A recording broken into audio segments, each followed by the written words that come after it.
December is a freezing cold month, a time many of us could barely survive. And this is Darkness Prevails, the place to share your true stories with the world, because this world is a strange one. I must warn you, the following allegedly true stories are the highest voted stories on our subreddit. That means they are the scariest true stories of December 2017. Hold on to your ornaments and pray that you make it to New Year's. Here are your worst nightmares come true. Remember, you can always share your scariest true stories with me with the links in the description. And check out morbidmonsters.com for some scary good shirts and to support this channel. Real quick, here are the first 5 comments from my previous video. And boy are they golden. Mad Planet Guy says, vacuum. I think he's saying that I suck, or I clean my room very well. Just Call Me Cat says scrumptious, which is weird because I don't remember taking my shirt off. Ditto Big Smiley Face, of course, says ditto, but I like to believe he's dittoing the scrumptious line from before. William is Good says oof. It's weird how often people trip over something when they try to comment. Watch your step, ladies and gentlemen. And Alishba Rana Dolphin Sr. PS 1553 says, look behind you. Oh yeah, Alishba? Look inside you. Alright, let's get right into these scariest true stories. Number 1. The Goatman Outback. Submitted by SurveyCore01. I'm 14 years old and from Victoria, Australia. I lived half an hour from Geelong, which is around 1 hour from Melbourne. My area is what is considered the country. I also have a large reserve only about a block from my house, and this story took place only around 2 weeks ago. I was home alone on a Saturday night. My mom was with my father in Melbourne for a business meeting, and my sister was with her boyfriend and would be home later. I was in the lounge watching Netflix when I heard a thunk on the front veranda. It was too early for my sister to be home, so I thought it could have been the neighbor's dog. He sometimes jumps the fence and comes looking for food or someone to play with. I went to the front door and looked through the window to the side. It was not the dog, but I did see a tall figure, maybe 210 centimeters tall, which is about 7 feet for any Americans listening. It had goat's legs covered in gray fur, with black hooves, bright yellow eyes, which looked right back at me. I ran back to the living room in blind panic, my mind reeling with the same phrase over and over. What was that? With a random idea, I grabbed my phone and started playing the loudest song I could find, which happened to be Hero by Jonathan Young. This was an attempt to scare or lure the beast away, but that immediately backfired. I suddenly heard a window smash behind me. I ran to the kitchen to grab something to protect myself, which ended up being a cleaver. This thing started thudding down the hall towards the room I was in. It was probably 30 seconds, but it felt like hours waiting for that thing to appear. Finally, I saw its glowing eyes in the darkness, and I did all my body told me to do. I ran at it, swinging, eyes shut. I didn't make contact with anything, but I did hear something shatter another window and escape the house. Did I scare it away? Was all I could ask myself under my breath. I stood there trembling in the hallway. I spent the next 3 hours locked in my room, clutching my cleaver and a torch next to me. When my sister came home, she asked what was wrong, but I just stuttered. Window. It came through the window. My sister grabbed me by the hand and pulled me out of my room, and together we looked around, finding large hoof prints in the hall and in the yard. We stayed together the entire night, but I could still hear the clapping of its feet every night just outside the window. Maybe it's just me, still in shock from the experience, but then again, it could be real. I hope I never see it again, and I severely hope that it was just some crazy wild dog or something, and not what it actually appeared to be. The Goatman. Number 2. Worst Sleepover Ever. Submitted by Joshacon. This happened a few months ago. It was the weekend, and I had a friend crashing at my place for the night. For the sake of the story, my friend's name is Dale, and around 8 my mother told us that she had to go babysit for a little while, so she left some money for us on the kitchen counter, in case we needed anything. Dale and I played pretty much all the PlayStation games I had, from GTA to UFC 2, and so on. At around 9:30, I thought I heard banging at the front door. I muted the game and listened closely. It was getting louder now, and Dale heard it too. I opened my bedroom door quietly and slowly stepped downstairs, but when I got to the door, there was no one there. We tried to ignore it and just go back to playing our video games. During the second round of our fight in UFC, we heard a loud bang come from downstairs again. That's when I remembered. I forgot to lock the back door. My heart was practically beating out of my chest now, and unfortunately for us, my mobile phone was out of credits. Here in Ireland, I'm not sure how it is in America, but without credits, your mobile phone doesn't work, and mine was basically past due. And the actual landline was downstairs. I grabbed my skateboard, holding it up as a makeshift self-defense kind of thing, and I snuck over to the door. But I could already hear the footsteps coming up the stairs. Someone had broken in our home, and they were coming right for our room. Why? Why would they come to the room where we obviously were? We were being so loud, he knew there were people up here, but instead of stealing something, he came straight for the children. I double-checked the bedroom door lock, and I tried to stop myself from having a panic attack. Then the thought hit me. My window wasn't high off the ground, so Dell and I quickly hopped out of the window and legged it over across the street to the neighbor's house. The entire time, I could hear him or her banging against my bedroom door. They sounded angry, and they sounded strong. The neighbors used the phone to call my mother and the guards. The guards are the Irish police, and they kept us safe inside the house until someone arrived.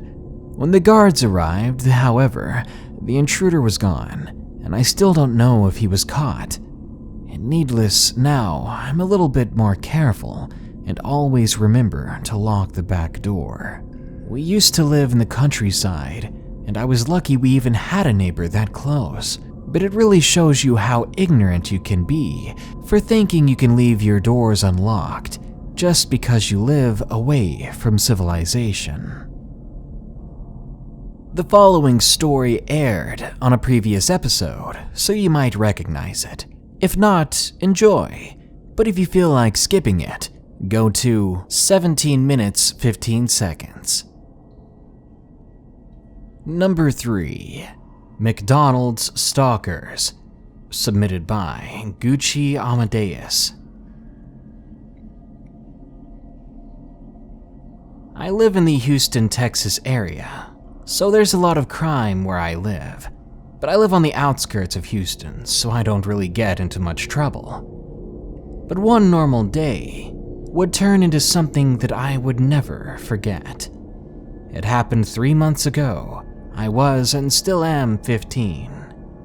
My brother and I got out of school and were driving home. Since our mom wasn't home and our dad was still at work, we decided to stop at our local McDonald's to grab a bite to eat. We decided to eat inside to pass the time, since we had plenty of that to waste. Once inside, we ordered our food, and let me tell you, the place was crowded. So of course, you kind of feel comfortable that it's not empty. You know, when you eat in a place that only has one other person, it's kind of awkward and a bit creepy. So I didn't really mind the after-school rush. But the comfort didn't last. Once we sat in our booth and began talking, I can't remember exactly what about. Something about anime, I think. When out of the corner of my eye, I see these two odd men staring in our direction. They weren't even trying to hide it. They were just very blatantly looking at us. I thought nothing of it and kept eating, thinking of what we could do after we eat. Once we finished our food, we walked out to the car, and once inside, I soon see these guys walking out of the McDonald's, staring at us the entire time they walk to their truck. The moment we began to drive away from that fast food joint, their truck followed us closely. I kept an eye on them for a while, seeing if they would go a different direction, but I soon realized they were taking every turn we would take. I soon grew worried, and I told my brother who was driving about it, and he said, "Let me test it." We took a random turn that wasn't on our route home, and of course they still followed us. He decided to slow down next to the car to get a clear look at who they were, but they soon caught on to what we were doing and turned down a different road. From what we saw of the men at the restaurant, they seemed to be in their 20s or 30s, still young. And it was very fishy as to why they were doing this, but I was very glad they were gone. We continued home, talking about what had just happened and laughing. Once we made it home, we watched some TV, trying to forget all about it. Suddenly, our two dogs began barking their heads off, and that meant someone was driving into our driveway. They always did that. We had two German Shepherds, so I felt a little safe with them around. I soon saw it though when I looked in the window, that same red truck that had been following us. They had followed us home. The men were rummaging through our mailbox like raccoons picking up scraps. They began driving towards our house after that, and I was panicking. I told my brother to turn off the TV and close the blinds.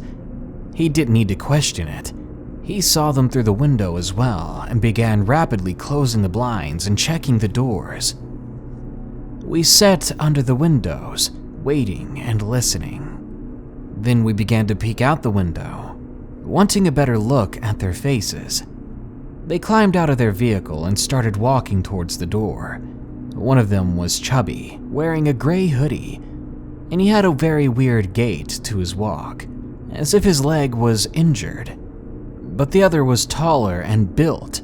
He had this ex-military look about him, especially with his buzz cut and short-sleeved t-shirt. I thought if we had to take them in a fight, we could probably hold them off with the help of our dogs, but I was praying that it wouldn't come to that. A few seconds later, there was a knock on our door. But of course, we didn't answer it. We didn't want to let on that we were home, even though our vehicle in the driveway was a dead giveaway. Still, we stayed quiet.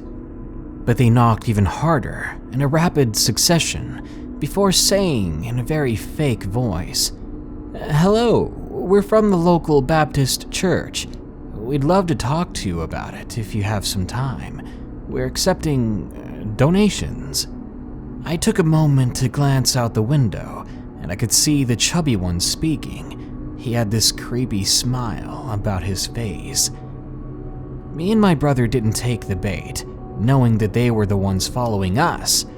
These two didn't look like churchgoers asking for donations. They looked dirty and plain, and generally up to no good.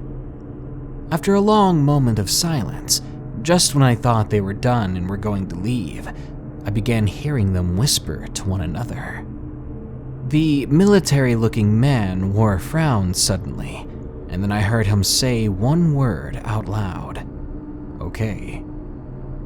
He soon started ramming the door, hoping to bring it down to get inside. And then we took action. My brother ran upstairs, leaving me by myself to call the police, and I yelled through the door, "Leave us alone! The cops are on the way!" But that hardly fazed them from what I could see. They continued to ram at our door, and soon my brother came down and yelled at the top of his voice, "You can break on in, but I'm gonna shoot you." I was confused, knowing we didn't have that kind of protection in the house, but I watched as my brother hurriedly connected his phone to our Bluetooth speakers, blared it on the highest volume, and played a gunshot sound, something that I think he looked up on YouTube. I rolled my eyes, thinking that this would never work in 1,000 years. But it did. I soon heard the men outside, scrambling back to their truck and speeding away. I was dumbfounded. My brother and I were still shaken up by the encounter. The police arrived, they took our statements, and contacted our parents for us. They asked for faces, they asked for a license plate. Luckily, my brother was on top of that as well. He had taken a picture on his phone of their license plate when they drove into our driveway. It was amazing. My brother was always one step ahead of those lunatics the entire time, and I was just sitting there, freaking out. I'm glad my brother was there, because there was no way I could have scared away those men by myself. They caught the men trying to leave Houston, and we're supposed to see them in court soon. And I don't look forward to seeing them again, because who knows what they were trying to do, what their plans were if they had succeeded in taking down that door. The next time you're at McDonald's, keep an eye out for the people around you, because sometimes they're doing the same, always looking for new prey.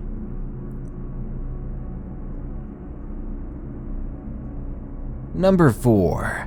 Midnight at 7-Eleven. Submitted by AmoTestudines.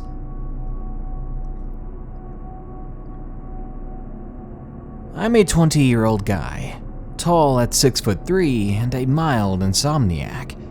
This event occurred 2 years ago, in the winter of 2015. I was 18 and still living at home in rural Michigan. The nearest store for some liquor was 7-Eleven, and that was 5.5 miles away. The car ride was 15 minutes through potholed dirt roads and overhanging oak trees that created a dark natural archway along the sides of the road. I would frequently visit this 7-Eleven between 1 to 3 in the morning, every other night or so. One night in early November, I arrived a little later, around 3:45 a.m. I always parked closest to the building where the lights from the inside gave a clearly lit path to the main entrance. It was then that I noticed a parked medium-sized red work van. I saw it parked in the back through my rearview mirror. No vehicle besides the night shift worker's car and mine would typically be parked there that late. The car looked old and the paint was chipped and rusting away. With the windshield facing the store, the light from inside barely reached the front of that van. What appeared to be a large black figure was sitting completely still in the driver's side passenger seat. The car was running, and I assumed the driver was inside purchasing some snacks or something else. I felt uncomfortable, but not scared. I walked inside, observing the hardly visible figure from the corner of my eye. All the while, the door clicks and makes a ringing sound, telling the employees that someone walked inside. I began to get suspicious when I was the only customer in the store. I found my favorite pistachios and walked up to the counter. Usually the clerk is in the back, so I rang the bell once. But there was nothing. A long, silent minute passed. I rang it again, but once more, no one shows up. I became paranoid as I rang the bell 3 more times, each without any kind of human response. The red van engine starts and appears to leave the parking lot, and my suspicions begin to die down a little bit. I give the bell another ring. Of course, there's no reply. Where's the clerk? I thought to myself. He was always quick to cash me out, and never took this long.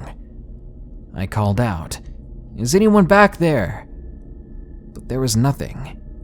I called out a few more times, and I began to feel nervous for the guy. Maybe he was hurt in the back room. I swallowed hard and did something that I didn't think I was supposed to do. I walked through the folding doors of the counter, and I went behind it. "Hello? Are you okay?" I walked down the hallway, calling. I opened the employee's bathroom door and turned on the light, but it was empty. I checked the back room. The TV was on with the audio muted, but there was no one there. I was frantic now. His car was there, however, but the clerk was missing. Nowhere to be found in the building. Out of nowhere, I heard the approach of a vehicle, and I looked out to witness the same red van, now parked right next to my car, and I could clearly see the middle-aged bald man in the driver's seat. He stared directly at me through the front windows. I gave him a quick glance and tried to play it off, as if I was waiting for the clerk. But then, I heard the door ring. Someone had come inside. Crap, I thought. Dread began to forcibly stitch into my bones. Did this random man do something to the clerk and then come back for me because I was suspicious? I kept thinking to myself, no, I'm not letting it go down this way. The hair on the back of my neck and forearms stood up straight. By then I was back in front of the counter, pretending to wait for the clerk. Or actually waiting for the clerk, I guess. And I could hear the man walking around behind me. When suddenly, the clerk enters from the main entrance, and a dank and familiar smell hit my nose. The guy had been out back, smoking it up in his car the entire time. I sighed with relief. I walked out while the man kept his eyes locked in the back of my head. I knew this because every time I glanced at him, he was staring at me. I was about to get back in my own car when I began to hear a tapping sound. It was coming from the van beside my car. I looked up and was blown back by fright. At the left rear view window was a black masked and black hooded face looking through the glass. I quickly got into my car and drove home. I called the police just in case, but nothing ever came of it. A few days later, though, I heard on the news that some kids had been taken by someone in the same colored van, right around the same neighborhood of that 7-Eleven. What they were doing there that night, I'm not sure, but something tells me they were the worst kinds of people. And number 5, The Umbrella Man, submitted by Zezaye.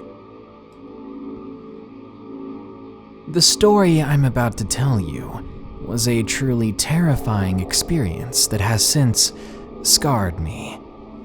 When I was 14 years old, maybe 8 years ago, I was having a typical day. I just got home from a long day at school and was relieved to be able to relax a while and play some video games. I set my backpack in the dining room and walked through the kitchen to the computer room. At this time, I was home alone. Both my parents were out working, and the siblings were out at friends.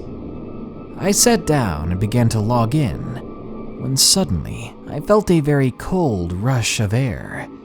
It made my hair stand on end, and so I looked around, expecting to see something odd or out of place, but I found nothing.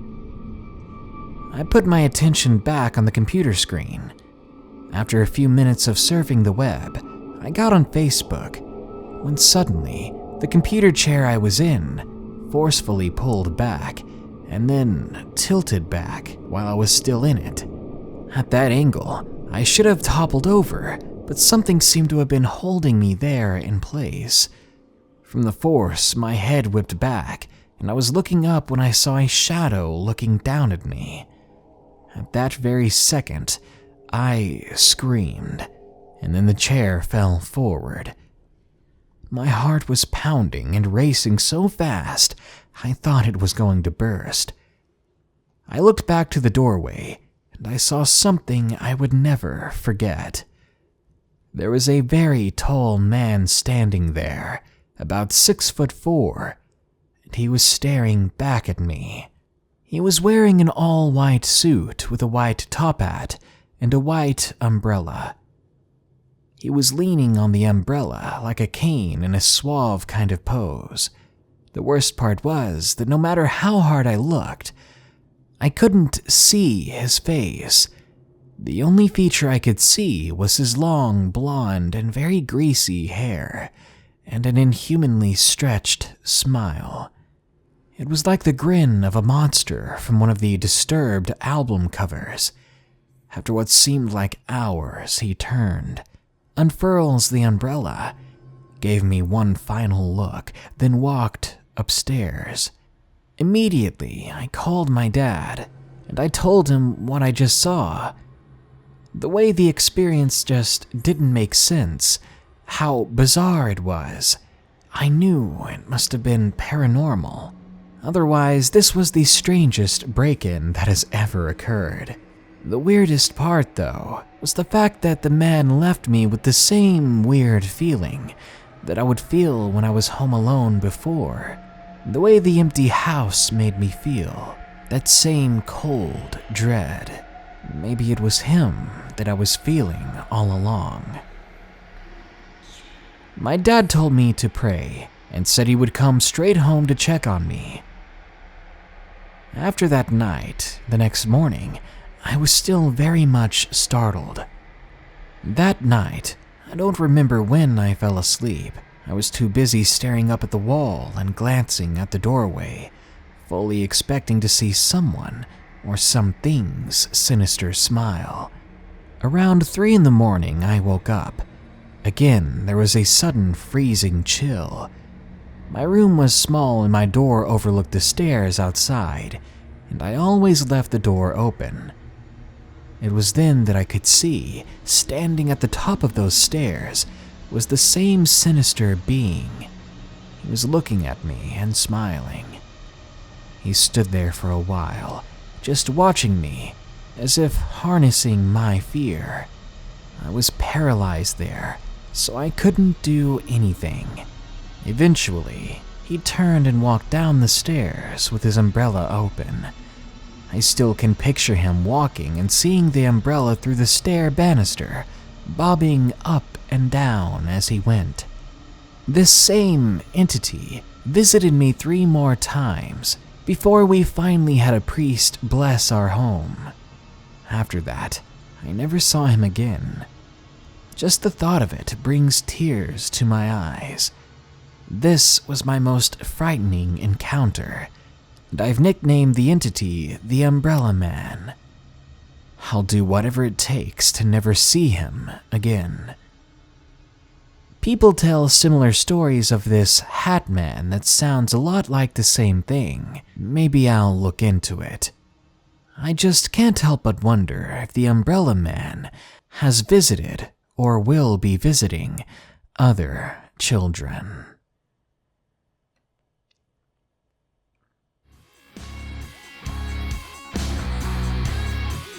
Those were the contest winners, the top 5 scariest true stories of December 2017. If you will, please go to my community tab on my channel page, or just click the link in my pinned comment and vote for which story you like the most. Winners all receive various gift cards and flares on the subreddit. If you want to be a part of the next nightmare contest, just share your story with us at reddit.com/r/darknessprevails. I never get tired of spreading your fears with the world. Good night. Be sure to like, share, comment, and subscribe if you enjoyed the video. And don't forget to check out morbidmonsters.com for some crazy, creepy merchandise. Thank you all for listening. Stay safe out there and stay creepy.